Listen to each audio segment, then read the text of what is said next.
morning, everyone. And I am Ryan Hunt from Veteran Social Summit. And you can find us at www.veteransocialsummit.com. Before we kick this off, brand armor, protect what you've built before someone else tries. I do want to tell you that the next Veteran Social Summit, Vet Social 26, is going to be held virtually everywhere there's internet, on 9 and 10 September 2026. So that's just right around the corner. Seems like a long ways away, but we're going to be there before too long. And we have something really exciting going to be happening this year. And we'll give you more information. But really, this is not about Veteran Social Summit. This is about Utah and Utah VBRC, the Small Business Administration, and so many other organizations that care about veterans, the veteran community as a whole, whether you're a veteran or a military spouse or a military dependent or just someone that loves the military, a proud patriot. So with that being said, today's talk is about brand armor. Protect what you've built before someone else tries. And your brand really does deserve real protection, not guesswork. So in this high impact session, we're going to have a lot of speakers talking about patents and breaking down the initial steps that every founder should take to secure their name, their content, and their creative work. So no confusing jargon, no fear, just let's get down and dirty. And with that, I want to introduce our host from the Utah VBRC, which is the Veteran Business Resource Center, and that is Christopher Kleinman, Christopher. And with that, I am going to bow out and wishing you all a great, impactful event today. Okay, thanks, Ryan. I guess first of all, we just really want to say thank you to Ryan and the great partnership that we have with the Veterans Social Summit. They have been extremely helpful in getting these webinars out there and helping us with a lot of this. Also, I do want to mention our partnership with Salt Lake Community College. We're hosted here on campus in the Sandy location, and the Utah Development of Veterans and Military Affairs, the UDDMA. We just could not do what we do if it weren't for them. Also, I guess for those less familiar, the VBRC, the Veteran Business Resource Center, we are here to help veterans and their spouses and anyone actively serving with starting and running their business. And so really, whatever it is you need, we love to help. Schedule a one-on-one with me or one of our other business advisors, and we'll try to get you pointed in the right direction. One last thing too is we're hosting our annual conference on May 8th, and we really encourage everyone to show up, especially if you are in the veteran business space. This will be the 10th one that we've had, and so we're very excited to be doing that. Without further ado, I'm going to introduce Rick Brown from the Big Sky Economic Development team. He runs the VBOC out of Montana, of which Wyoming and Utah are also included. And so he'll be taking over the show from here, and I will be excited to hear from him just as all of you are.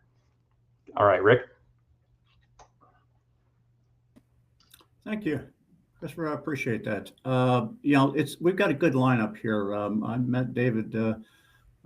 He had flown over from Denver in a snowstorm and had to turn around and go back. First time I met you. He's been an integral part of this for a while. He is, from the perspectives that we have, he is quite an interesting person. He's at Dimera IP, which is a high quality specialized intellectual property company firm. And his background is coming into the patent. It makes sense that he was first an engineer, electrical engineering degree out of Oklahoma, University of Oklahoma. He then got into the prestigious U.S. Navy Nuclear Propulsion Officer Candidate program. And he decided that wasn't good enough. So he went to law school, JD from Oklahoma City University. He joined the patent office in 2009 and where he specialized and became the primary examiner in cryptography, information security, networking, language learning models. And then he went on, hired as a permanent assistant regional director in 2020 across the 9-state region. I could list all the states, but Montana is the only important one for you. The rest of them are just fillers. Anyway, along with him, we got Samantha Formica. She is also at that firm as an associate attorney. She received her degree in international affairs from the University of Colorado, followed by JD from Willamette University College of Law in Oregon. So she's has background in legal advocacy and worked in, interestingly enough, in city attorney's office in Albany, Oregon. That is quite a swing, and I'd like to hear more about that because I had my internship was at a law firm, and that's how I decided I didn't want to do that kind of law. Anyway, Alfred Maudud and Tali Khashoggi, if I'm getting that close to right. They're both, a librarian, associate librarian, and normally people gloss over that. But I tell you, I had the experience, a great experience with when I was doing some work, working with librarians. They are extremely, extremely important for moving things forward and not getting stuck in your research. The ABD, which there are a lot of people know what ABD is, all but dissertation. I would still be sitting somewhere in the middle of some field somewhere if I didn't have 3 librarians from 3 different libraries that really helped push me through. So I can't say enough about librarians. I just not to say that you guys from the patent office weren't great also, but anyway, I want to turn it over now to all of you. I guess this is a group conversation. David, I guess you're taking the lead. Sounds good, Rick. Thanks for having us. I'm going to try to share slides to see if this will work.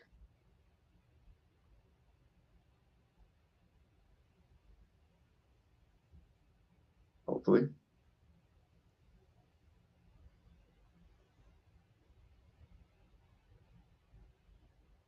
It is not letting me do it. Oh, there we go. There we go. All right, thank you.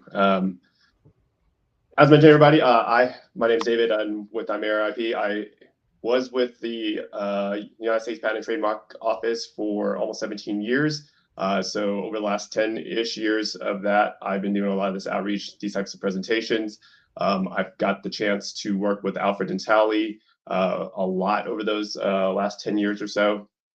Tali, myself, and my team, we traveled from all throughout Idaho back down to Salt Lake City a few years ago, doing presentations all across different SBA regions and stuff like that. So definitely trying to cram 230 odd years of intellectual property law in a matter of 45 minutes or so. So I know this is not going to be very extensive, but at least hopefully it'll give you a start and allow you to kind of think about the considerations that you may have as you're starting your business or as you're, starting to get bigger in your business as well. And so can't really, get a gauge as to where everybody is in terms of their journey, but hopefully this information is kind of universal for everybody as we move through. Big disclaimer, I've always had a disclaimer because in the government, I'm, can't be giving you advice. And now as an attorney, while I am an attorney, I am not your attorney. So do seek, legal counsel. If you want to talk to us after this presentation, then feel free to reach out to us. But just put this disclaimer, this is for educational purposes, not legal advice. We're going to start a company. What do you want to do whenever you get started, right? What's your idea? What products are you trying to sell? Or is it going to be a restaurant? What's your logo? What's your branding? All these considerations are things that you always need to think about and, think about initially. You don't want to start off and then get stuck in a place and not be able to pivot from a bad name or a product that might infringe on somebody else's where you get taken down immediately. So there's a lot of information here, a lot of considerations that you need to think about. Once you file your LLC with the state, the Secretary of State, usually in every state, that's where you start with your company. Where do you go for resources? Where do you get help from? What do you need to consider? And so for us, at least, the four of us that are on stage right now, we kind of help walk through the process of your intellectual property considerations. I'll bring in Alfred and Tally here shortly after we go over the 4 basic forms, see what their role is at the PTRC, which is all, as it stands for the Patent and Trademark Resource Center, located at the U there. You have your resources like the Utah VBRC. It's like I got my little notebook from years ago. Can't really see that because of the screen, but SBA, SBDCs, VBOX, and then PTRCs, lots of funding options, lots of government alphabet soups of agencies that can help you as you go through your journey. For our intents and purposes today, we're going to go with Tex-Mex food as our example as you're starting a business. You may not think that there's a lot of intellectual property in that space, but there's quite a bit, and we can kind of go through that as we move along here. Alrighty. The good thing about having or not working for the government anymore is I review my own slides, and I don't need to be able to have these cleared. So I cleared these myself. They do not look exactly how I prepared them, but at least it'll work out. And so these are my 4 tackle boxes of IP. I'm big into fishing. Tally knows that when we were going through Idaho, every stop we made in the afternoons after I was done working, I would go to the river. I've been to the, I think it's East Riverfront Park down in South Jordan, the Kidney Pond, every time I go down to the Veterans Business Owner Conference. So spend a lot of time doing fishing. But these are your 4 major categories of IP. Samantha will go over trademarks, trade secrets, and I'll go over copyrights and patents. Patents is my world because I did that for so long. That's kind of still where I specialize in now as I move to the private side of the world. Before I started law school, I had an internship at the Pentagon for 3 months in a business unit called Advanced Systems and Concepts. That's the first time I really started looking into patents and licensing and ownership. That was a government side of things, trying to license out ideas from people, essentially inventors that it might be useful for our DoD and or the rest of the world of the military. So had a lot of experience there. Copyrights. So we're trying to get through this information. Like everybody thinks certain concepts of IP are all kind of the same. Sometimes you say you want to go patent your logo when you mean trademark. Sometimes you want to trademark your copyright, you trademark your picture, whatever it may be. So we're trying to clarify that just a little bit in this short amount of time. We'll start off with copyrights first because those are usually the easiest. Although I think that trademarks are relatively easy because everybody associates with that every single day. But copyrights, that is protection for things like pictures, media, print materials, software codes, cookbooks, manuals, photos, web pages. You see that Circle C there. Whenever you go to the Library of Congress, which is separate from the USPTO, when you go to the Library of Congress and get your registration for your copyright, you get a little Circle C. And you can, enforce your rights if somebody steals your picture and utilizes that, or steals your song and uses it incorrectly. You can kind of prevent them from doing so. You can use the Circle C in general after you pretty much create a copyright. Copyright, once you affix that into a tangible medium, which means literally just take a picture on your cell phone, that's affixed onto your cell phone, that's you've created a copyright. And so whether you get protection or not, that's going to matter on when you actually or when you have that recorded with the Library of Congress and the Copyright Office there. The length of protection for copyrights is the life of the author plus 70 years. For so many years, Disney tried to extend that rule essentially of ownership for as long as possible. So, loosely people call that the Disney rule of how long you get protection for copyrights. A few years ago, Winnie the Pooh became public domain. Steamboat Willie last year, I believe, got into the public domain. So naturally, the first thing people do is create horror movies. So the first weird concept after Winnie the Pooh got into the public domain was somebody created a horror movie. It's somewhere on YouTube probably, so you can find that. But once it's in the public domain, people can do things with it, songs, etc. The ability to kind of use those images and that copyright protection is over once that time is up. Next thing I'll talk about is patents. Patents are a little bit tricky because that covers so much of what the gadgets and gizmos are. There's provisionals which establish a date. So if you're an inventor and you're trying to start off with something and you create, whatever it may be, we'll go with our Tex-Mex scenario here. I want to create a different machine that has a tortilla press and on a conveyor belt, whatever it may be. The software code, the conveyor belt mechanism, the press, all those components can be patented, and they can be patented individually or they can be patented into a single system. It kind of depends on where you're at with that. The design of the tortilla press could be also patented. Design patents are different than utility patents. Utility patents are what we kind of consider, the normal patents that cover the gadgets or gadgets or the inventions. The length of protection for that is 20 years, whereas a design, which is only the ornamental shape, we'll use this tackle box here. There's definitely different types of tackle boxes. They all have different designs. They all function as tackle boxes, but if you have a unique design, you can go get a design patent for that. That is 15 years of protection.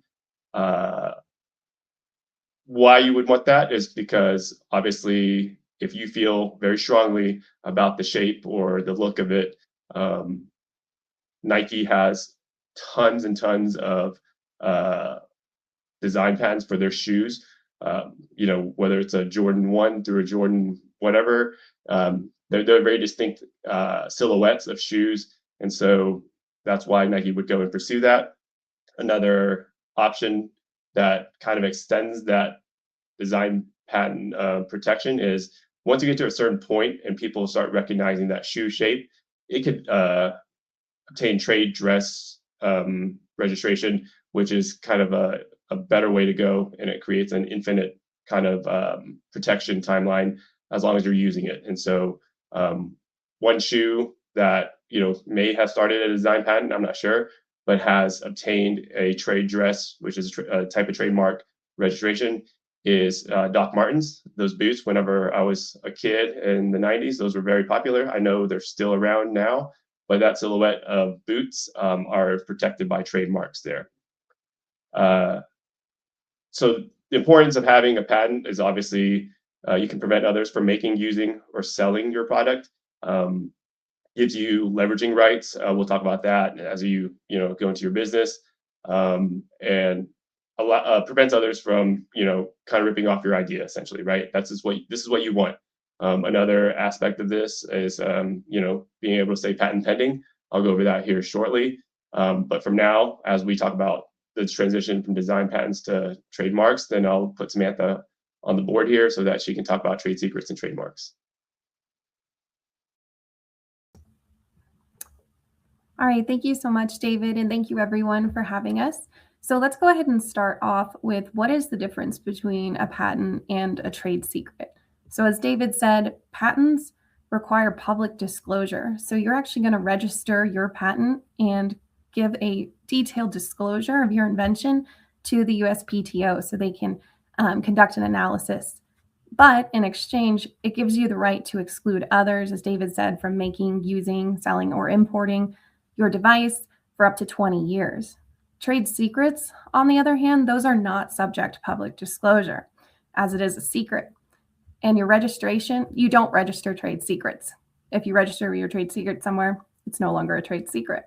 So trade secrets last as long as they're kept confidential, but they aren't protected against independent discovery or reverse engineering.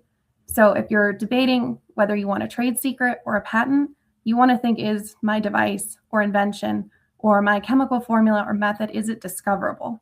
If it's discoverable, you may want to go with a patent. That way you have a right to exclude others from making it or discovering it after you. If you don't think somebody is going to discover what you've created, you might actually want to go with a trade secret. What are some of the best kept trade secrets? You all probably know these, but Colonel's secret spice recipe for KFC, that's rumored to be in a vault in headquarters in Louisville, Kentucky.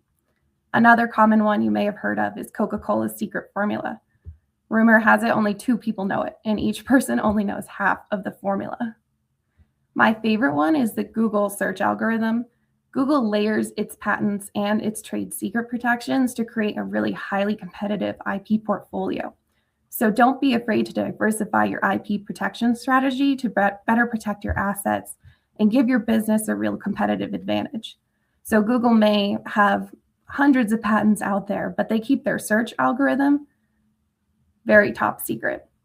And there are trade secret laws to protect against trade secret theft, but it is your duty as the business owner to maintain that secrecy. So I think David will go into the presentation a little bit later and talk about ways to protect your IP through non-disclosure agreements and so on. Okay, let's go ahead and move on into what is a trademark.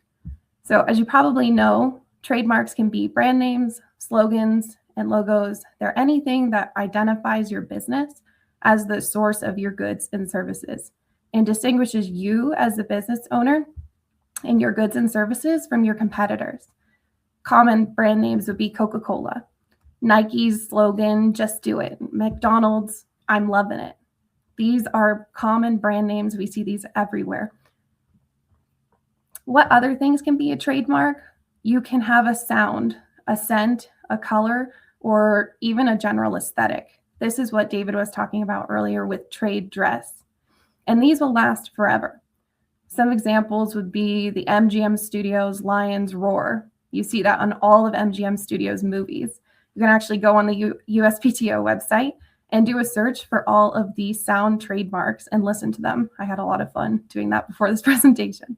Another one would be the smell of Play-Doh, the shape of a Hershey's Kiss. All of these are trademarkable, even though they're not technically a brand name or slogan. Anything that identifies your goods and services with your brand can be a trademark. So how long does your trademark last? Compared to patents, it lasts a lot longer. It lasts as long as you use it. So what rights does it give you? Trademarks don't give you rights to a word or phrase in general. Apple Computers doesn't own the word Apple, but they can prevent others from using the word Apple or a similar trademark, that Apple symbol, for related goods or services. So if another computer company decides they want to market their products and use a similar fruit, they may get a trademark infringement lawsuit from Apple. But the main crux of an infringement lawsuit is actually consumer confusion. So if you have a similar trademark for related goods and it's likely to cause consumer confusion, you might be in trouble. For example, a good example David gave me was Delta Dental, Delta Faucets, and Delta Airlines. All 3 of these use the exact same trademark Delta. But you're probably not thinking you're going to get a root canal on an airplane, I hope. And I hope you're not going to a dentist's office to buy a faucet. So there's really no likelihood of consumer confusion here. So this is why these trademarks are allowed to operate as they are. Another example would be Dove chocolate and Dove soap. Although they're using the same exact or similar mark, they're not related goods or services, and it's hopefully unlikely to cause consumer confusion. However, if Dove soaps was operating and a new trademark came through called Dove Suds, so we have a company who wants to trademark their new soap and body works and call it Dove Suds, now we might have an issue because we have related goods and it might be confusing. Does Dove soap make Dove Suds and vice versa? So you may there have an issue. So when we're thinking about choosing a trademark, we really want to do a due diligence search, which Alfred and Tally are going to go into the resources to help you do that later in our presentation. Lastly, one other thing you want to watch out for when you're looking to create a trademark and seeing what your competitors are doing is you don't want to pick a mark that is similar in sound or appearance to a famous mark. Because even if your goods are in a separate class, they can still bring a legal action for what's called trademark dilution, which is your mark may tarnish or diminish the strength or value of their mark. So be very careful when doing your due diligence search and really use those resources that the USPTO gives you so you can choose a distinctive, unique brand that really separates you from other competitors and sets you apart. Okay, lastly, just as with copyrights, you can put a TM or an R next to your trademark once you have figured out what your design is going to be or your logo. The R is only once you've registered your mark with the USPTO and it's been accepted. So you can only put an R next to your trademark once you receive your registration certificate from the USPTO. And what does that mean? It means that it gives you nationwide rights. So even if you're only operating out of Utah, it'll give you rights in California. So if somebody starts using a trademark over in California and selling similar goods to yours or counterfeit goods, you can bring an action anywhere. The TM is used if you're not quite ready to register your mark with the USPTO. You can put a TM next to your trademark, and that'll help establish notice to others that this is a trademark.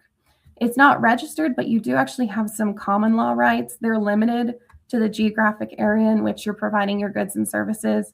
So if it's Utah, you're only going to be, and your trademark rights will only extend to Utah. So that's why we really want to get you to register your USPTO with the USPTO so you can have nationwide rights, especially as everything has become so digital and consumers are all across the nation. You want to make sure your brand doesn't conflict with another one and you end up, as David said earlier, changing your product. Okay, so when brainstorming your trademark, try and remember that strong trademarks are distinctive. The USPTO classifies marks from strongest distinctive trademarks to the weakest, the strongest being fanciful, arbitrary, and suggestive. Fanciful kind of sounds like fancy, but it's what it is a made-up word. So think of it as there's no other meaning, usually no other meaning in another language. So this would be like Pepsi, Verizon, Adidas, Kodak, Xerox, or if we're going with our burrito example, Qdoba. Arbitrary trademarks, another form of distinctive trademarks, have common meaning, but they lack an association with the underlying goods or services. This one can be a little confusing, but just think of that Apple example. Apple doesn't sell apples, they sell computers. It has absolutely no association with the underlying goods or services. Another arbitrary distinctive trademark is Amazon. Amazon is a shopping marketplace. It has nothing to do with Amazon. The last level of distinctive trademark is a suggestive trademark. Suggestive trademarks suggest a quality or characteristic of your goods or services, but they don't explicitly describe them. For example, Greyhound bus. Greyhound buses wanted consumers to know that their buses are fast or streamlined, but they didn't say fast, streamlined bus service as their trademark. They said Greyhound. Why? Because descriptive marks usually aren't trademarkable and will be denied if you apply to the USPTO with a descriptive trademark. Some other examples of suggestive trademarks would be Coppertone, Netflix, Facebook. All of these are really distinctive creative marks. So when thinking and brainstorming about what you want your trademark to be and doing your due diligence search, make sure you're also thinking outside the box. It doesn't have to be black and white. It doesn't have to specifically describe what you do. It's just a source identifier. Moving towards the bottom of the screen, we have our descriptive and generic marks. Descriptive marks describe the goods and services, and these generally can't be trademarked. For example, the word comfy or firm for a mattress company is descriptive. However, it is possible for a descriptive mark to acquire distinctiveness over time through use and brand recognition. This is called secondary meaning. For example, mattress firm was a descriptive mark that over time, usually they like to see at least 5 years, gained consumer recognition, and became a source identifier, not of firm mattresses, because they probably would have gone out of business, but of the company. So if you do have a descriptive trademark and you're already using it, it's okay. We can see if there's secondary meaning there, and we'll have to prove that when you apply to the USPTO with your trademark. Lastly, generic marks cannot be trademarked at all. So a generic mark is a common name for a product or service. If we're using our burrito Tex-Mex example, burrito store. That's not trademarkable. It's not distinctive. Gas station, shoe store, all of these aren't distinctive. Additionally, if you have a mark that becomes so well known that it becomes the name for the product itself, you can actually lose your trademark. A great example of this is Velcro. Velcro is actually a brand. They used to be called hook and loop fasteners, but Velcro became so popular and dominant in the industry, they actually lost their trademark because it became the generic name for the product itself. So when thinking about trademark and trademark protection, it's really fun, but you also have to be wary of how you construct your business and your marketing. For example, Band-Aid is one of those generic, well, almost generic terms at risk. So now you'll see in stores, they say Band-Aid adhesive or something next to Band-Aid because they want to make sure people don't just associate all Band-Aids with Band-Aid. Some other examples would be escalator, Vaseline, Kleenex is another good one that's at risk. So when thinking of names for your product, really focus on distinctive trademarks. And a distinctive trademark will help consumers develop brand recognition and trust with your company. They'll help you distinguish your products and services from competitors and avoid any legal recourse and help you avoid legal recourse in case of infringement or fraud or counterfeiting or a dilution action, anything like that. Trademarks can help you, especially a registered trademark with the USPTO because it gives you legal recourse nationwide. So if you ever have questions or concerns, feel free to reach out. I'm going to pass it back over to David for the rest of our presentation. Thank you so much. Thank you, Samantha. So now you have a concept as to the 4 forms of intellectual property. Most of the time, my former boss used to say trademarks are kind of the gateway drug to IP because everybody associates with these logos, these, the way things look, the fonts, whatever it may be. John Deere green, I know exactly what tractor that is every time I'm driving back to Oklahoma from Denver. So it's like, those are things that but as you start to look into it, how do you really know if somebody else has this idea or somebody else has these logos or the company or the product name or whatever trademarks these may be? This is when our friends at the PTRC, the Patent Trademark Resource Center, come in. They kind of, walk you through the process of searching. So I'm going to hand it over to Alfred and or Tally to kind of discuss what y'all's role is and how you can help, our entrepreneurs as they're on their journey. So my name's Alfred. I'm at Salt Lake City, PTRC, at the Marriott Library on level 2 in my office. And I've been here for 28 years. I've helped student veterans. I've helped children of veterans. I have helped active military, and I've helped military families over the years. One great example of a Tex-Mex trademark is the phrase "killer Mexican food." And if you're in Salt Lake City, killer Mexican food is owned by Red Iguana. And Red Iguana also owns the phrase "killer Mexican food" since 1985 for a trademark that you can search for on the USPTO website for their moles and salsas, because people have asked to buy that. Another example of a trademark is the Black Rifle Coffee Company. And if you go to their website, you'll see how they have grown their company over the years to have actually a brand link where it talks about all their different forms of intellectual property. To make an appointment with myself or Tally, which I'm going to hand over next, is you can email us. We're at the Marriott Library, and we're going to share a link, hopefully, that has our contact information.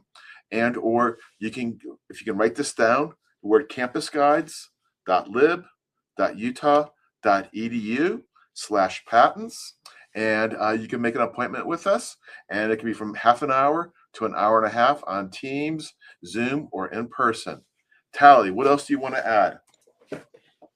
Sure. So as Patent and Trademark Resource Center representatives, we help people kind of navigate this world of IP and put you in contact with resources available to you.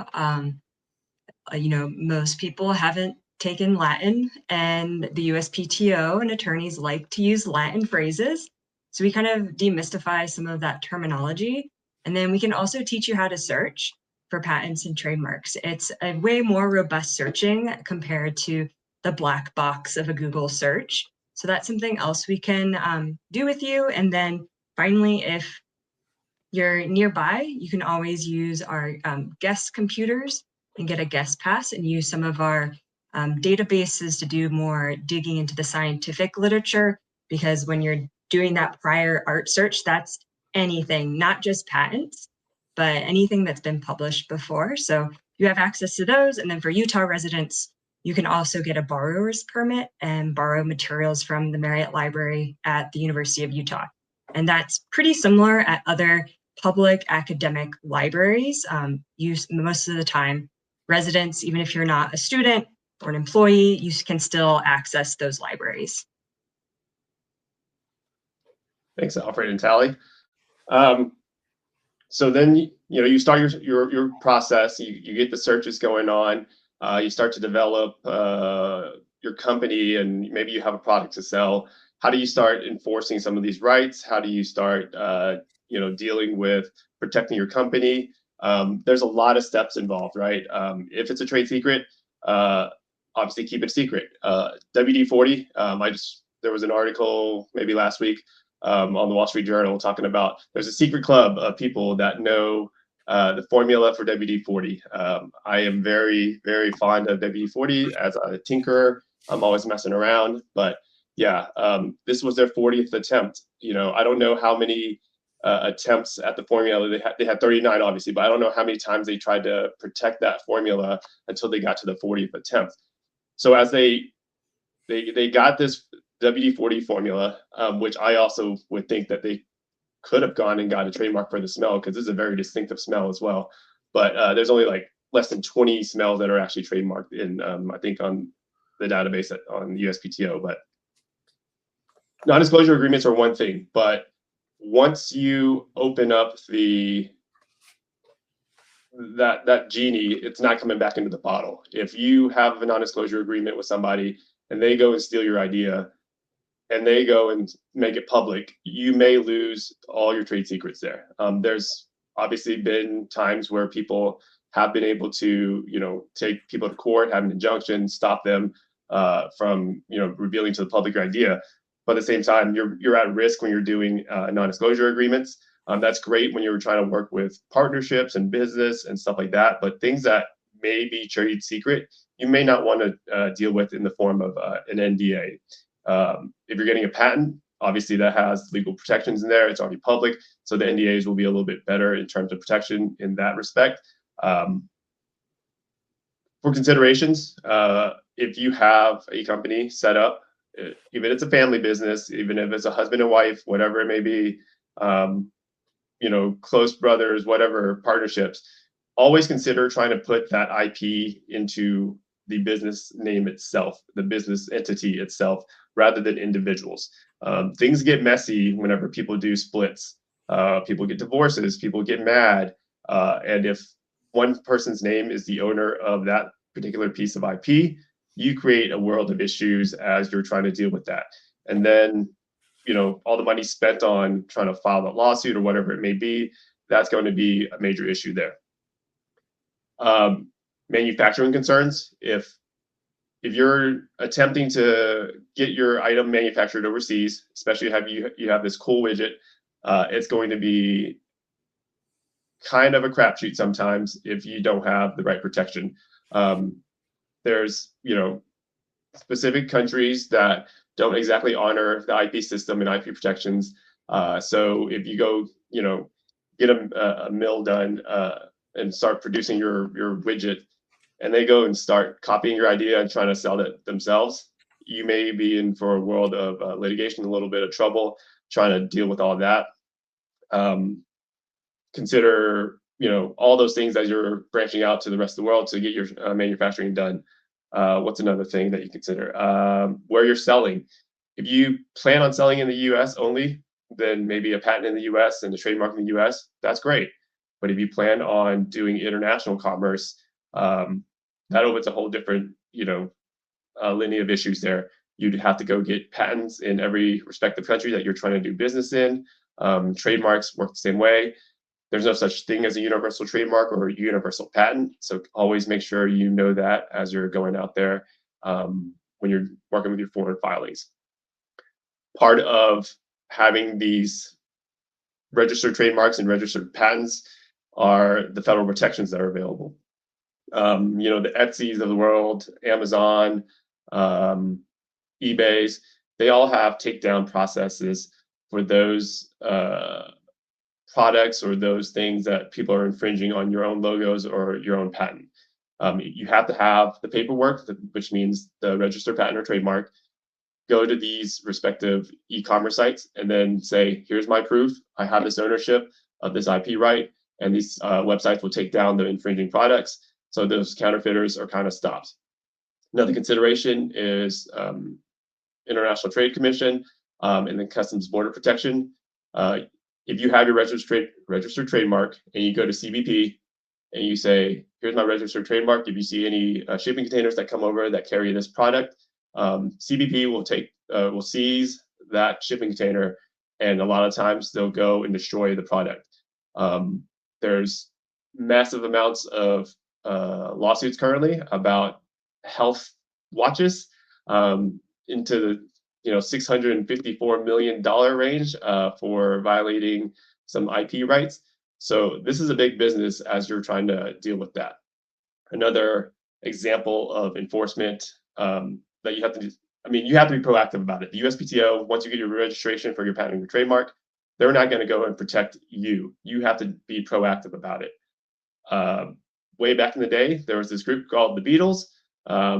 Apple Corp was their company name for their music. Comes along an Apple computer company. They said, we're never going to deal with the music industry. 20 years later, they decided to start doing music. There was obviously big issues between the Beatles and Apple computers. And, that created decades of litigation there, lots of money. In the end, there was a settlement between Apple Computer with the Beatles, but it may have cost them, $500 million to $1 billion. Who knows what the end number was, because I don't think that was ever disclosed. So always make sure, you're kind of on top of that while you are, once you get your rights, be able to protect them as well. In terms of your brand selection, Samantha had mentioned kind of the pillars there, or the flow chart of strength in your trademarks, but be distinctive. Think about what your goods and services are, what you're trying to sell, or what you're trying to do for people. Start obtaining your social media presence. One of those big things that we're in is this world of digital enterprises and social media. So start getting those domains, see if they're available, see if the handles are available out there, so that you can start grabbing those up. Obviously, all the social media stuff is free. Websites such as Dimera IP, they cost a little bit, but they're available because our name is fanciful and very distinct, because that word does not exist anywhere else in the world. So that is part of why our firm name is kind of like that, because we're thinking about the future and how to protect ourselves and our brand there. The research, you have the resources available. You have the BBRC, we have VBox, you have SBDCs, as I mentioned before, PTRCs. There's lots of free resources that are available for the 17 years that I was in the government. I was a free resources campaign, essentially, so that people know that it's not going to be something that will get you in trouble. Don't go to the 1-800-GET-A-PATENT.com or GET-A-TRADEMARK.com, because that's how some people get scammed. So always be cognizant of that. I'm going to try to leave some time for some questions here, so we'll go for another few more minutes. But the big thing most people do when they start businesses is try to think about money, right? Is like, what is your exit strategy? What, where are you going to go with this business? Are you going to hang on to it forever? Or are you trying to license out your product? Are you trying to sell your whole brand? I have specific, company that they came to one of our consultation sessions whenever our team was still in the Denver office of the USPTO. Had an idea, like Alfred and Tally, we kind of started helping the inventor come up with searches, come up with ideas for, she came up with all these things. She just needed the resources of how to search and how to look into the trademark system, the USPTO's patent searching system, so that she can have her own ideas. She got on Shark Tank. She, got funding from Shark Tank. Ultimately, she made a successful exit last year in a matter of, I think, maybe 5 years total, that this product was thought of. She created on AutoCAD. She didn't even know how to use AutoCAD, and then produced, and so successful exit. Is that your strategy, or are you trying to license? Like, these are all things that you need to think about as you're going through this process. Something I didn't mention about NDAs in the last slide was a lot of times when you're going to venture capitalists, VCs, they are not going to sign NDAs. So you may think that that's sketchy, but they're the ones that have the money, right? They see so many ideas, people pitching the same ideas a lot of the times. So if they sign an NDA, they may be creating a conflict for themselves. And so you may not have that access in terms of having them sign an NDA. So just be wary of that as you're exploring funding options.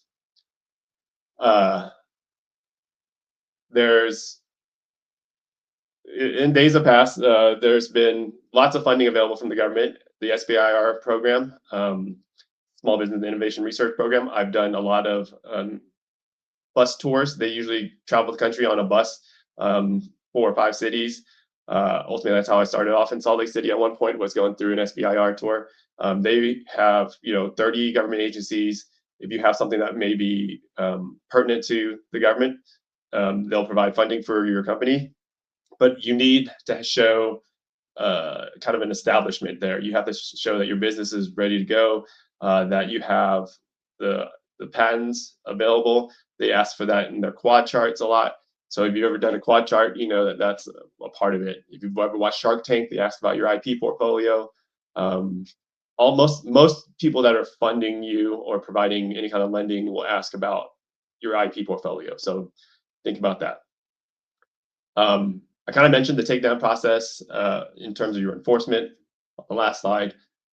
Where are you going to sell online? Are you going to sell exclusively on Etsy or Amazon or eBay or wherever it is, or your own website, Shopify? However, you're going to do that. Look into the takedown policies, as I mentioned. Look into how easy things are. Look into possible percentages that you get out of that. A lot of people don't like to sell on Amazon, probably because of their fees, maybe.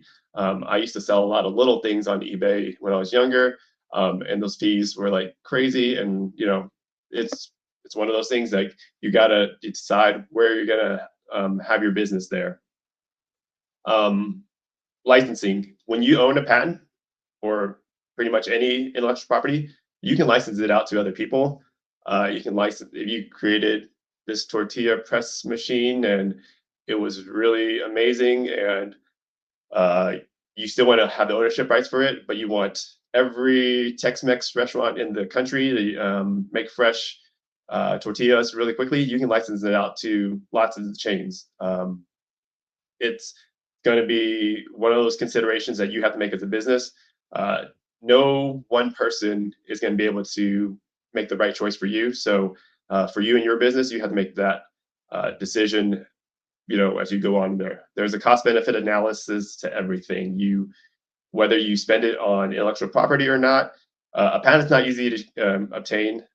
Trademark through a law firm is not easy to obtain, even though I work for a law firm now.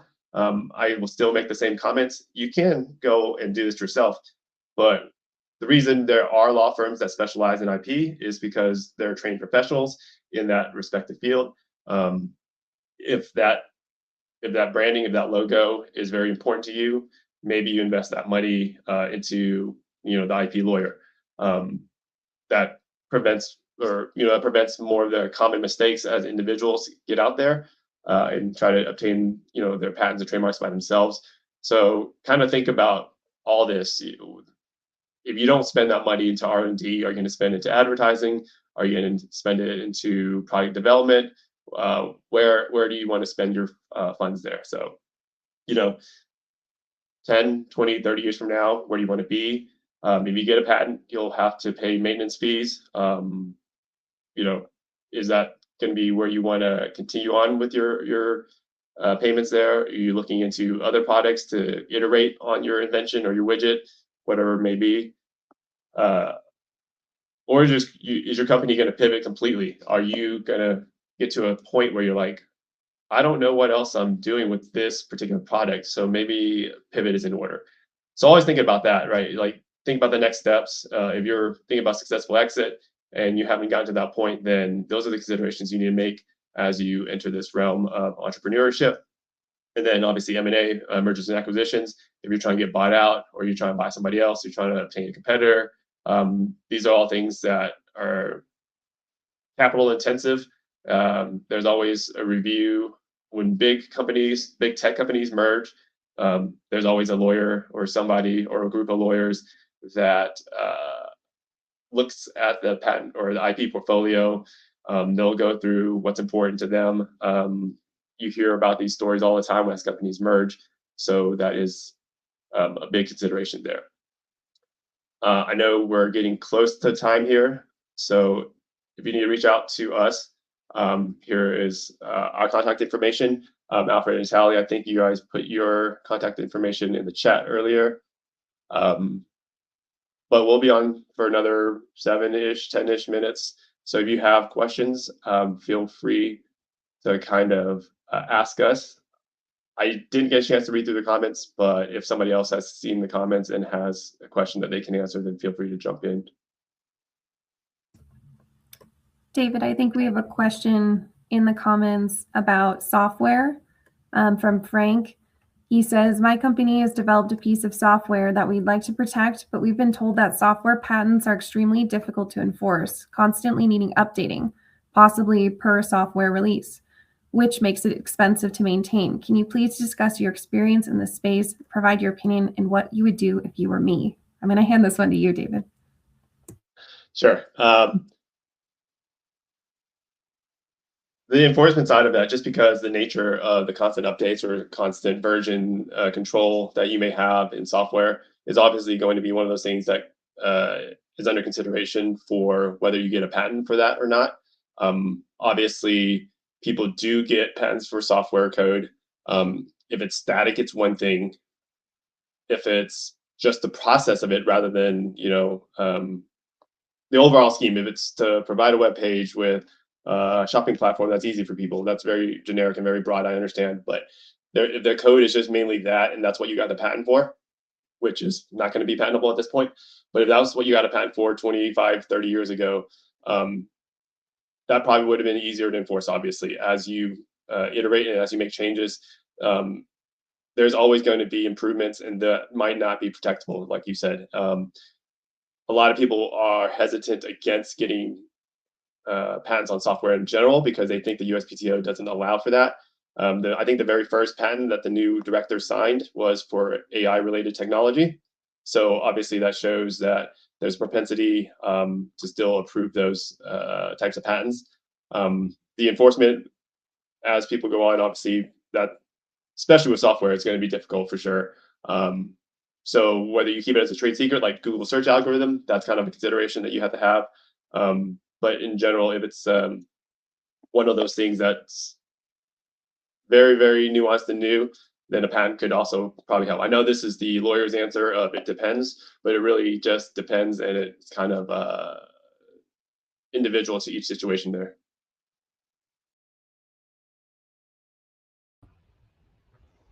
All right, David, thank you so much. I think we probably have time for, let's see, one more question, and then we'll wrap up this particular webinar. Let's see. It looks like we have a similar question from TC Beckett and Daisy Jones Brown. TC Beckett with Veterans Produce. Can you provide some guidance for licensing proprietary technology? Trademark designs. Daisy brings up proprietary training. So just, I guess, maybe just walk through what that process looks like.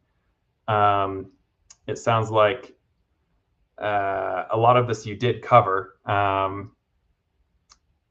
but maybe let's just maybe one more time walk through the steps of what these folks need to do. Sure. In general, there's licensing agreements. Lots of them will look the same. They'll have the same kind of bones to them with the structure. They're just contracts, right? This is a business contract. Not exactly my world since I do IP work primarily, but whether you go get a business lawyer and they prepare a licensing agreement or not, you can find templates for everything these days. You can probably ask ChatGPT or other AI platforms to produce kind of a bones license agreement there. That's one aspect of it, to get that agreement in place with specific individuals or companies or manufacturers or whatever it may be. The other aspect of it, as I mentioned over and over, is enforcement. Once you have that agreement, if things go awry, then it'll be on you. That's when maybe having that business attorney is important, because they'll be the ones to be able to follow with a lawsuit or whatever, cease and desist, letters like that. And so it's the licensing process is a little bit more, I say simple, but it's not simple at all, but it's just more clear cut because it's a business agreement. There's nothing more usually to that. It's not as tricky as getting a patent or licensing your whole IP portfolio to somebody else, which I mentioned you can do. Same respect here. You can assign your trademark, your patents to a different company, filing a form, putting on the USPTO, filling out the form as well. So the process is available there. Samantha does assignments almost every day, it seems like, and so for one of our clients. So it's one of those processes that's doable through the USPTO's website, but for the business aspect of it, that's a different side of things just for licensing there. Great, thank you so much. I guess we're gonna wrap it up. David and Samantha, Alfred and Tali, thank you so much for jumping on today. I know that I learned a ton. This is an area that I don't feel like I'm very experienced in, and I know a lot of the people tuning in today felt that way too. I was very surprised to learn that you could trademark the smell of Play-Doh. There's just a lot of nuance in all of this. Copyright, patents, trademarks, trade secrets. These are, I think, terms that we're all familiar with, but not necessarily aware of how they are different from one another and when they are needed in your particular business or your situation. I do want to, again, thank the Big Sky VBOC for partnering with us and co-hosting this webinar. Rick Brown and his team there are really incredible partners. We also could not have done this without the support that we get from the Utah Department of Military or Veterans and Military Affairs and Salt Lake Community College. We can't do any of this without their support, and so really thank them for the fact that this is even happening at all today. Our next webinar is going to be called the Strategy Stack, it's a Strategy Stack webinar. So from service to security, translating military experience into cybersecurity careers. It'll be with Mo Reeder from Newmont University on the 19th of February. So definitely sign up to join that as well.